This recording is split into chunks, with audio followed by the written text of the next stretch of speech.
Katia vitabu. Kuanzia siku hiyo tukajifunza adabu kidogo, tukajua basi tuko kwa maisha wa Gen Z. Wacha tuwasikize, tufuate hivyo. Kwa hivyo unakuta siku hizi wana summarize. Na inabidi pia wewe mzazi ujaribu kusummarize. Na kwa sababu sisi ya muhimu ilikuwa misa kama familia, nafikiri tributes ya watoto mtasoma hapo. Lakini mimi leo nataka kuzungumzia wale sons and daughters, wale mimi nimeona na Elvis. Nikawaomba jana, nikawaambia, mimi najua maisha yenu hampendi sana kusumbua wazazi. Huwa mnasema ati we can do it ourselves, you know mom? Ninyi siku hizi mtu akiwa na shida mmoja wenu, you just call each other, you deal with the matter. After that is when you come and tell the parents, oh, you know, so and so had a problem. So we've gone to the police, we've sorted it out. And I said yesterday, it's fine. But the best you can do to your parents is to just tell them that we are going somewhere to sort out this matter. So that they just have a know-how on, okay, if anything goes wrong, so how do we help them? So I'm begging you, for the sake of Elvis, tell your parents, my dear sons and daughters, tell your parents, so that that anxiety a parent might carry, she or he will be relieved knowing where you've gone. And I said yesterday, and I want to repeat, it is important to learn to pray. In the morning, pray for yourself. Pray on that door as you walk out and tell God, I am now walking out of this door. I'm about to go and do my errands. Guide me, Father. Grant me favor. And when you come back, thank him, because he's the owner of everything that you have. In that car, I have told you, and I want to repeat, I have never left home, and my drivers know. Start the engine before we pray. They know. And I want you to learn that, because life today is so different. It's not the way we were raised with our parents. You are different, and we need to pray for you. Because if we leave the nation today to you, and you don't know what prayer is, and you don't know how to deal with human beings, you think it's just within you, you'll have a big challenge to lead that nation. So my sons and daughters, Elvis here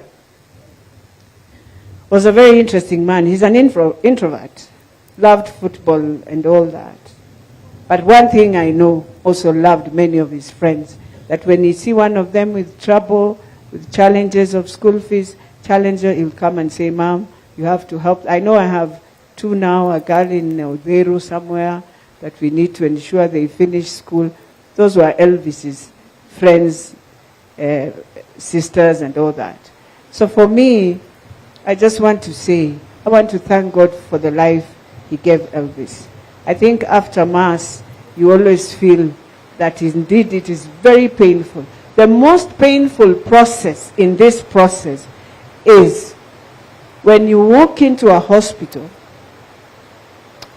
and you are told your son is going through a surgery of like 6 hours. And you walk into that ICU and you're told, and he's in an induced coma. And you ask God, okay, and then you have some very high hopes. And I know we had hopes with Olwoch, with Lesuda, with Gawanawanga, and many, Eva, Rosa, and many others, Mutinda, everyone, Veronica. We walked in there, we prayed like something, and we told God, no, he has to come back. Or you cannot just remove him from the road there, bring him here. So on Saturday, when Father came to look at Elvis, I went home. That night I was so troubled. And I could not sleep. And I prayed from 1 a.m. to 6 a.m. non-stop. I knew Elvis is gone to heaven. So when the doctor came in, and on Sunday I went to church again, then I walked in at 4. I looked at the doctor, I listened to the words, and I told him, let this young man now just start winding out these drugs and everything. We want to see how he's doing, his organs, his everything. And we realized, yes, indeed, he had gone. And from that time, I told my God, now that you have given me this burden, you have to carry us. Carry us. And indeed, he has carried me because you all were the angels carrying us. Carrying us. We have arrived here by the grace of God, by those angels. We have no words. I have no words. I am indebted forever. I have nothing else I can give any of my friends. But one thing I can promise is an item of a prayer, that your children will be protected, especially the politicians. I want to tell you today in Kenya, a politician, you have no friend. Learn to love yourselves. Learn to forget about politics a bit and call each other somewhere and just have a meal and talk about your children. Talk about what is happening in your life. That is what we need to do. Because the only friend we have is a friend in Jesus. A friend who knows that when you wake up as a politician, you go through the same process. You are a human being. You go through the same process. You will have those who feel, Mheshimiwa, I am this. We are all human. And so in the end, when you are down, is when you realize, I have to be so strong for my people of Dagoretti North, because I know they also look up to me. And they are wondering, yes, Muhesh, unaumia, but women ndio tunaona. So I have to be strong. And I always tell God, give me the strength to serve the people of Dagoretti North as you had wished us to serve our people in this country. So for me, my CSS, my governor, my minority leader, who I know has asked me not to call him here, I want to say thank you. My chair is super nice.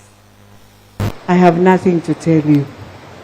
My governor, Sakaja, I have nothing to tell you, but to pray for you that God will grant you favor to deliver this Nairobi.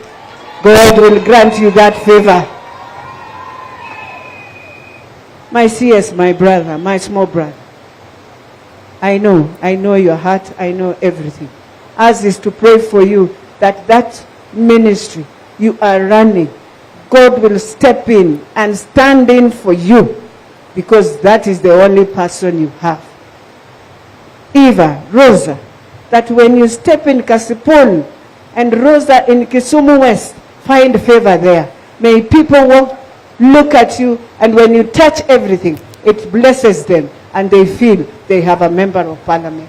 That is my prayer to all of you. My Nairobi team, my MCAs of Dagoretti North, may the Lord stand in the gap for your children, for your life, for your grace, because of Elvis. Because of Elvis. And my neighbors, we were to come and